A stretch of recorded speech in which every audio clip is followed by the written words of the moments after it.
Hello, everyone. This is Eva Nolik-Smith with YogaUOnline, and I'm extremely pleased to welcome you to this talk with Dr. Ginger Garner. A lot of you are familiar with Ginger. She is quite a well-known figure in the world of yoga. She is not just a yoga therapist, she's also a doctor of physical therapy. And she's founder of one of the most respected schools on yoga therapy training, the Professional Yoga Therapy Institute, and also author of Medical Therapeutic Yoga, which is a seminal work on the benefits and applications of yoga for therapeutic purposes. Ginger specializes in treating chronic pain and orthopedic issues, particularly in women's health, using an integrative approach. And she has been the founder of one of the first integrative yoga-based physical therapy practices in the US. She's also one of the leading authorities today on the integration of the ancient yogic wisdom with cutting-edge modern science on fostering health and wellness. And of course, that is an area that all of us are very, very interested in. So Ginger, welcome. Thank you so much for joining us today. Thank you, Eva. Thanks for that introduction. Now I have to live up to all that.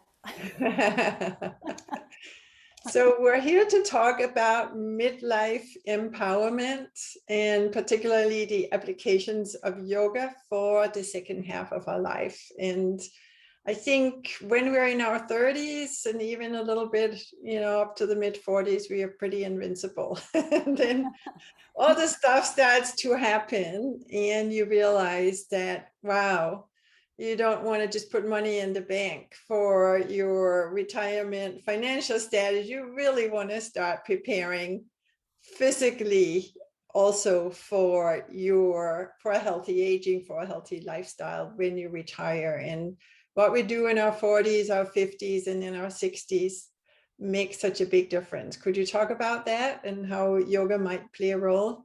Yeah.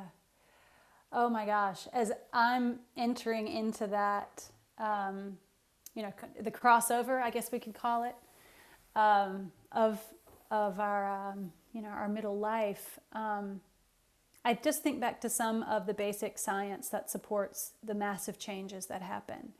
It's more than just hormonal changes, for men and women alike. It's changes in our soft tissue. It is changes that happen in the brain that don't necessarily have to happen as a result of aging. It's more a change in our lifestyle choices and what we do.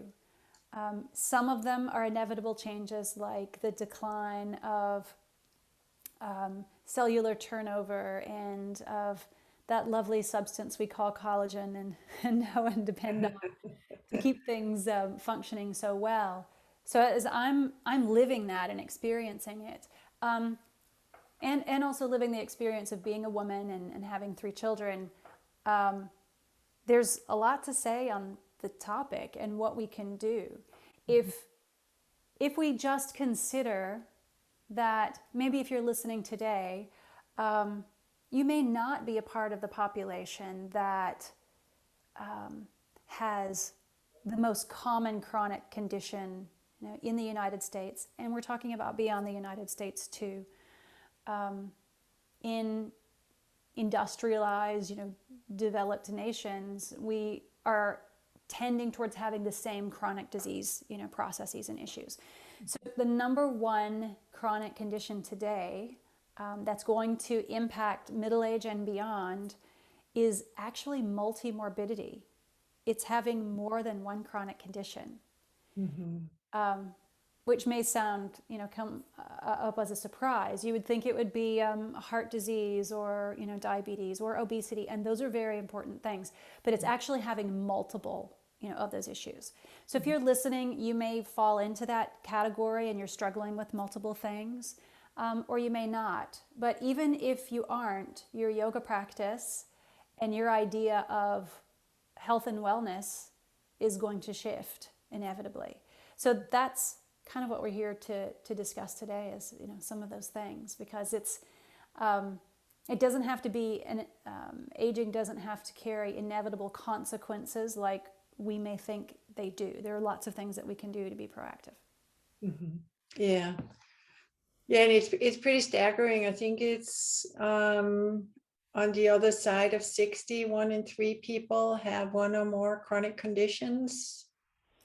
It is, and the bulk of our healthcare dollars, that's just not saying your insurance company or an insurance company is paying that out. You're paying it out too. You're paying it out in deductibles and co-pays and, max out of pocket and that kind of thing. We are paying a steep price Mhm. for those chronic conditions. In upwards of 86% of the conditions treated in the United States today are going to be lifestyle driven and driven by these. And when I say lifestyle driven, I mean they're changes that we have control over.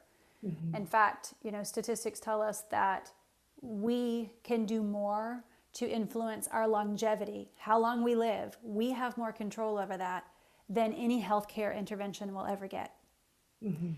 So that's good news. It means we have a lot more power than we think we do. It's not just about the healthcare system doing things to us to help prolong our longevity. Right, right. So we're talking about high blood pressure, heart disease, diabetes, stroke, and which are the other conditions that are under this umbrella of chronic Yeah. disease and multiple morbidities? Well, in addition to the ones you mentioned, which are all on the list, we have problems with overweight and obesity. We have problems with these variables we can control actually contributing to or shutting off these genetic switches for cancer. So certain types of cancer are also under our control as well. And then if you take a big step back and you say all the diseases and the disease processes we just listed, they are all driven by, and we haven't identified all the factors that they're driven by, but they are driven by some common factors. And one of those is systemic inflammation. And another is what, if you're listening and you've taken many courses at YogaU or you're practicing yoga regularly, you've probably heard about the vagus nerve and vagal tone. And so if we look at inflammation from just a base kind of biochemical level, we have to recognize that nearly every condition we're listing, plus neurodegenerative conditions. So we're talking about things that maybe can't be preventable, but we're still not sure yet. There's a lot of lifestyle things that we can do to prevent things like MS. There are definitely things that we can do to prevent dementia and minimize our risk for neurodegenerative diseases, which some people are genuinely fearful of, and who wouldn't be, because Right, right. they can rob your physical ability while leaving you mentally intact, or vice versa. Yeah. Yeah, and unfortunately, the way our healthcare system is set up, it's like a little bit the fire department. Your house is on fire, you call the fire department. And what you are saying as an integrative therapist is that we need to take steps long before the fire hits to really, make sure that the house is safe, that we don't get that invasion. And you were mentioning things like inflammation, which is really a subclinical imbalance, right? Something that happens that's decades in the making, and we don't even necessarily know that it's happening. But that's what gradually undermines our health and eventually then manifests as these chronic diseases. Exactly. And you won't even smell the smoke, meaning you won't really feel it. For example, and I think that's why physical therapists and other healthcare providers that have more contact with patients, as a physician, a primary care provider, they may have 5 minutes with a person, not long enough to know them and understand them and be able to really dig down to the deeper level of what's going on. So Right. physical therapists have an ability to identify some of these things. And yeah, it is a very much a subclinical issue. So when someone comes into me and I see lots of pelvic pain, lots of hip pain, pelvic girdle, that means low back, SI joint, and the ripple effect up to the voice and back down again. I'm always not just curious, but I always want to see certain labs and their status, and when was the last time they followed up on them, because the literature is very clear that there are multiple subclinical states that can be identified that really aren't being identified right now in biomedical medicine. And what I mean by that is you need to see your PCP, your primary care provider, because you have, X problem. And maybe your insurance company doesn't let you see, an integrative practitioner like me first. They force you to go through the primary care, provider. Unfortunately, our healthcare system is set up to where the insurance company won't pay for those labs that measure those subclinical conditions. So what it does, which is so frustrating, what it does is force us as healthcare consumers to go in and to understand what we need first, which is not the way that healthcare is supposed to be. You're supposed to go and consult your doctor, your physician, your therapist, and say, what can I do, to be helped? What can I do to help myself? What can I do to solve this problem? And instead, it ends up being the other way around. You end up having to be your own advocate and navigate a healthcare system that, and we are unfortunately set up not to be able to always, in the insurance system, provide patients with what they actually need. If you look at some of the evidence in the literature, for example, it's clear that it's there. You can measure these subclinical pieces, and they are like pieces of a puzzle. If you bring them together, then I see things like, wow, it's actually not back pain at all. It's not pelvic pain at all. It's your labs. We need to address your labs. We need to address nutrition. We need to address other things. And then you can expect the chronic pain to get better.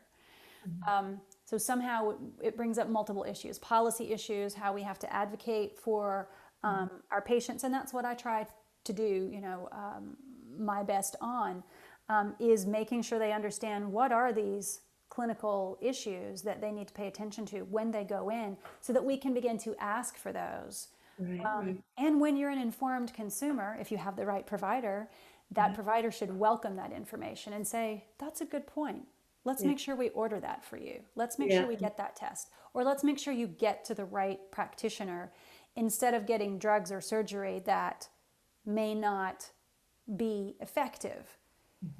The last thing I'd like to add to that is the other reason it's so important to be in the know ahead of time before you visit your healthcare provider is that from time of research published to time that evidence-based practice is picked up and practiced globally can be in upwards of a 20-year delay. Ouch. Wow.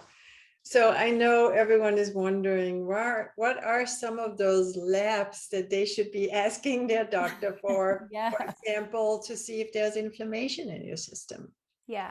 Well, I will go through, I think I have one course that's out right now with YogaU where we dive into those, and I have a course upcoming that I'll dive into those.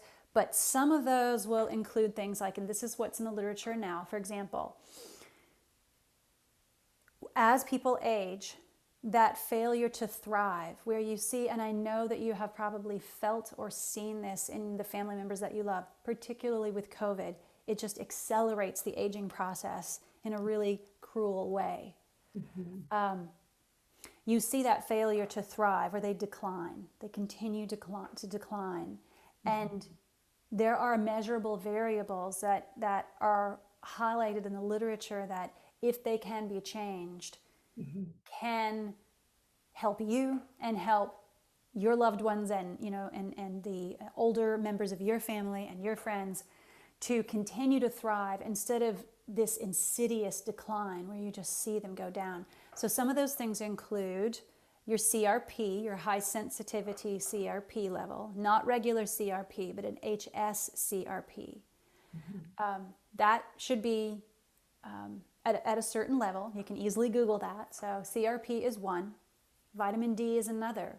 And these actually overlap with fall risk and musculoskeletal problems and pain. It's not just you see them decline in other ways.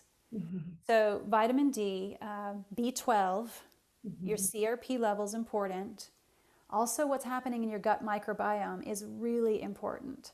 I'm sitting here looking down because I keep up with these labs myself, and I'm sitting here looking at the floor, looking at my next methylation panel, which is another one, and my microbiome testing, which is called an OAT test, an organic acids test. So I just threw like a bunch of tests at you. Yeah. Those tests will help you to say, okay, how's my systemic inflammation? Got to keep it low. Okay. All of the lifestyle interventions that I regularly use with patients are how you bring that down. B12 and D3, well, we want strong bones. D is also a hormone, that's important. It has a lot to do with fall risk, so we want to keep that level up.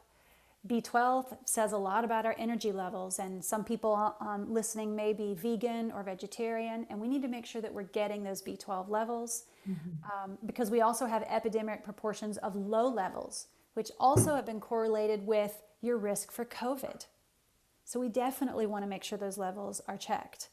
The OAT test is going to follow and track your, in part, it does a lot more than just this, but the status of your gut microbiome.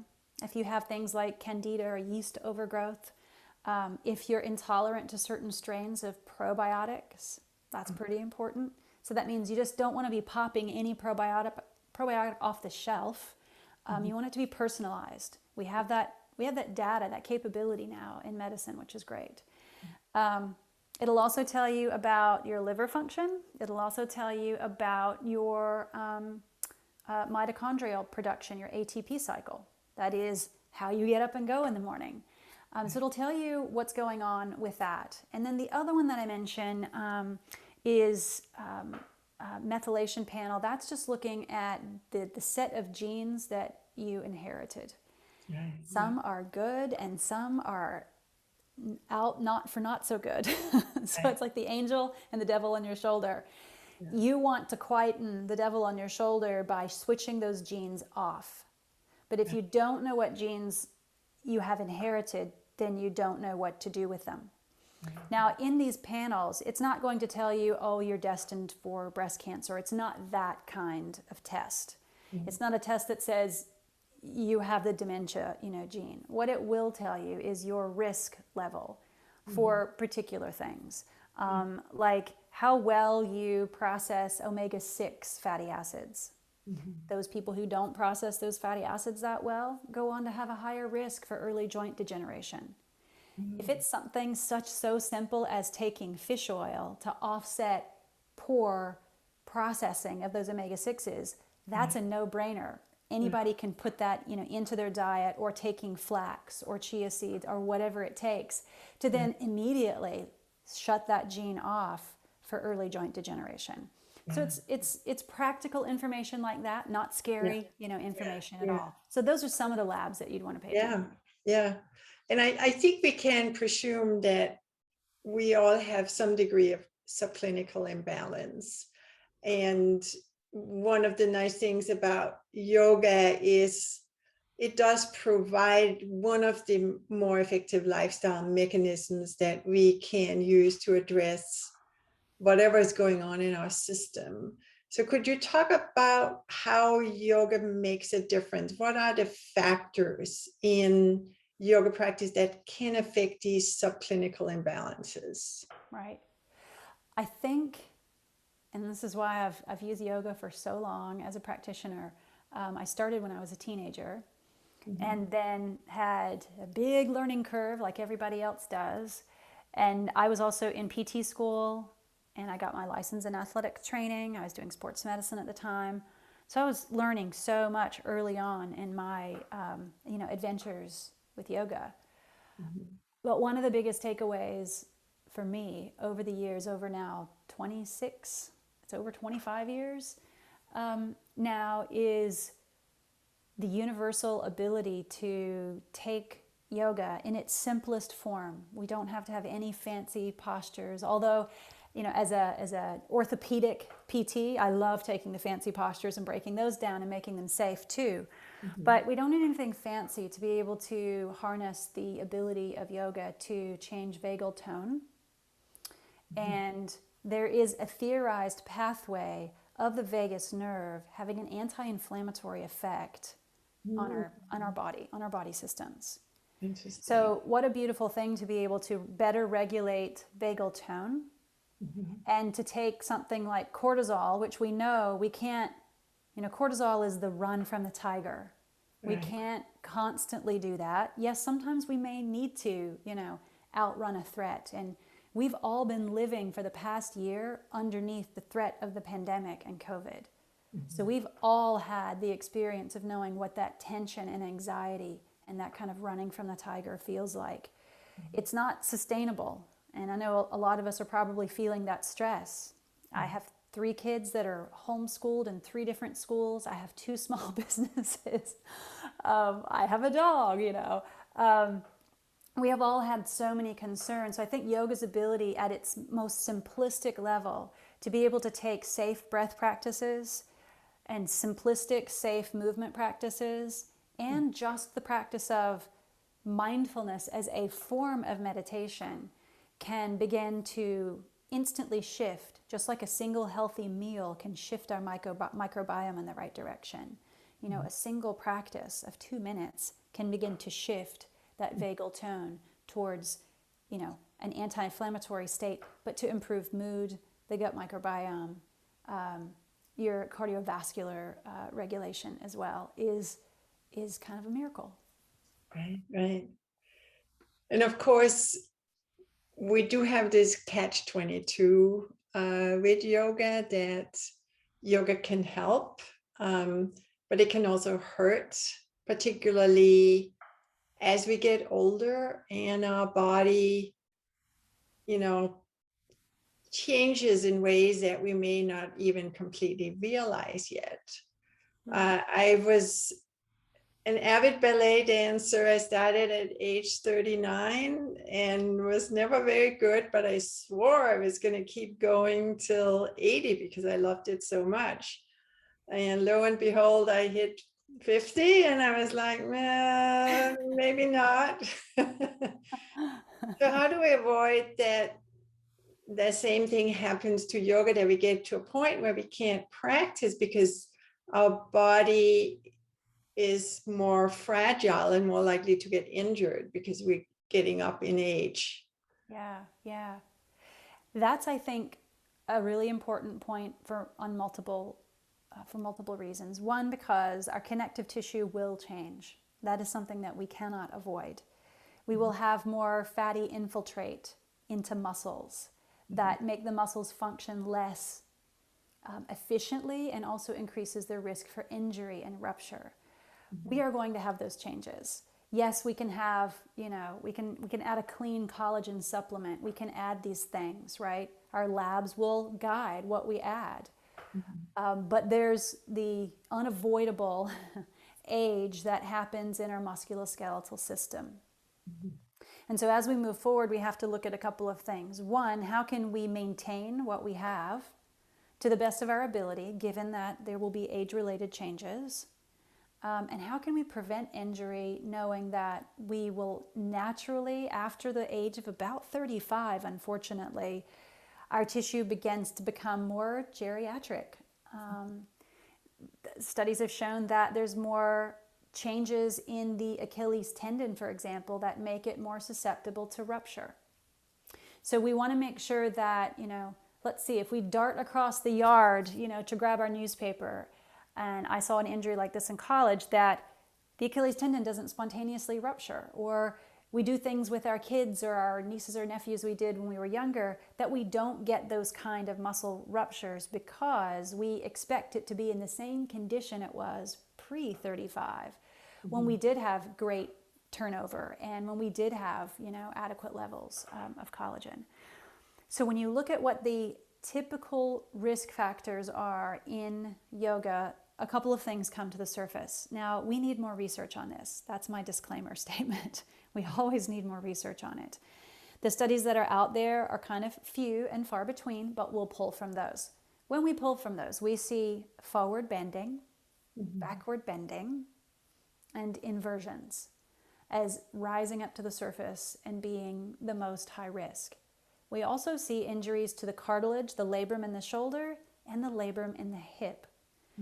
And we also see long-time yoga teachers, for example, having to undergo joint replacement, typically at the hip, as a result of too much stretch and not enough stability. One of the first things we can do is begin to shift our mindset away from, I'm going to stretch something. If you look at the body of research that's out there now on stretch, we don't even really know how that happens. We don't even fully understand, are we physiologically changing anything when we ask someone to stretch? Probably, maybe not. Are we changing the sensory, how we process that information from a sensory standpoint and changing our perception of what's happening at the muscle unit itself or at the fascia? Probably. So that means if we shift away from this idea of stretch, which I rarely, if ever, use as a physical therapist, and towards controlled mobility, let's control the amount of motion that we have, then I think that's one step towards safety. Now that's different than if you come in and let's just say, I've had 2 surgeries recently. For real, not just an example. And for 6 months, I could not lift my left arm, which is my dominant arm, above this height. Lots of pain, lots of restriction. That's different. That's going to require me to get in there and actually mobilize the joint. Of course, I had a lot of PT in the last 7 months who've been doing that for me. Still, at no time did I ever really stretch that.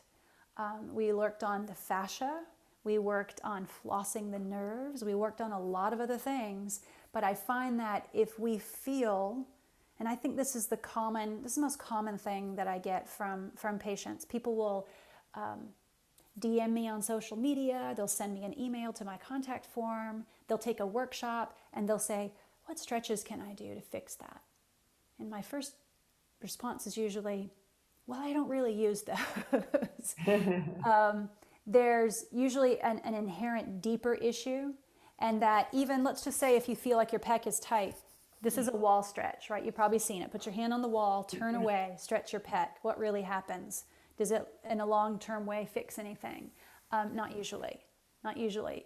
It's much deeper than just stretching the rubber band and letting it, come back. Because our muscles have elasticity, they spring back, right back to where it went. So I don't want to get off too far on a tangent, but I just would start by saying those areas in review: back bends, forward bends, damage to the cartilage in the hip and the shoulder, and inversions, and moving away from so much stretch towards more deeper, grounded stability will go a long way towards promoting the longevity that we want.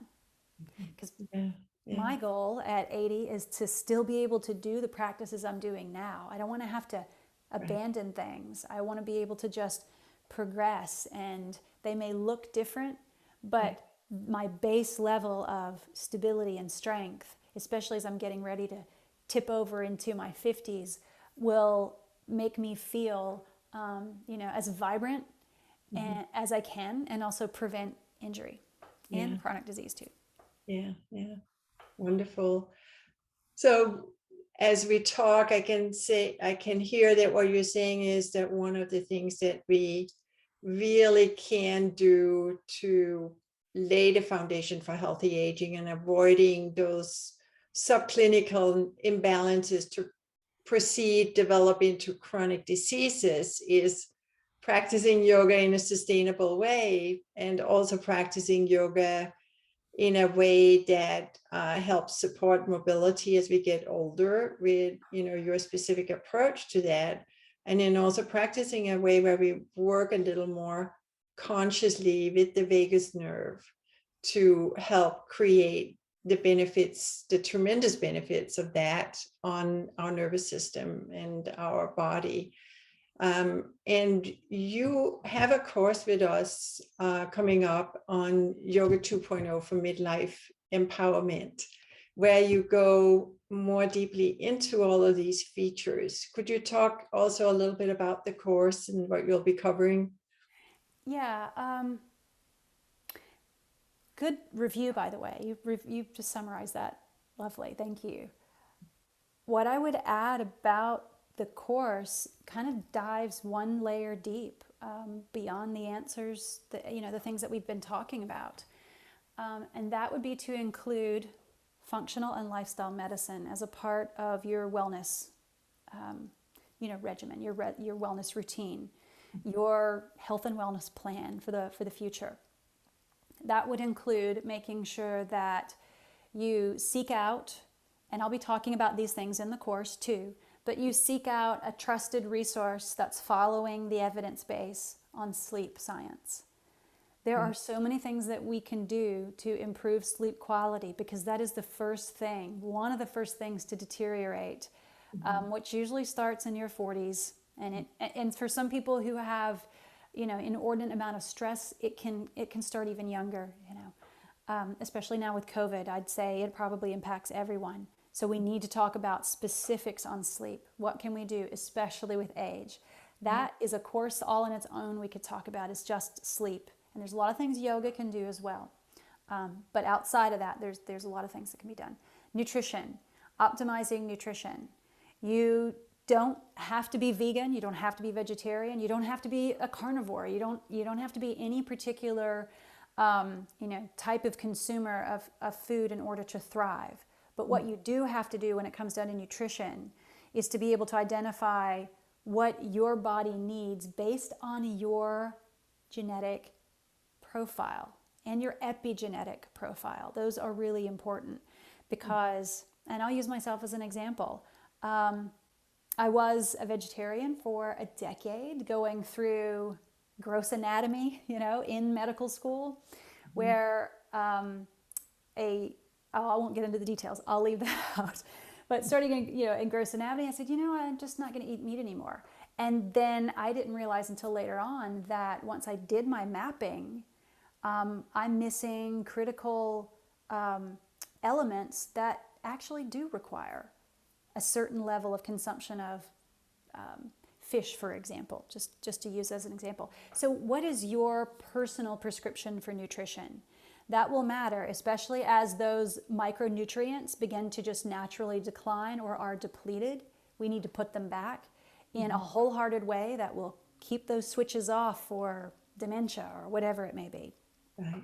Stress management, which yoga does beautifully, and I'll be diving into, I can't wait to share with you a meditation on compassion that I do, and just reflecting on how you're managing stress. So that, environmental influences are important. I'll give you some resources on that because knowing what's in your water is important.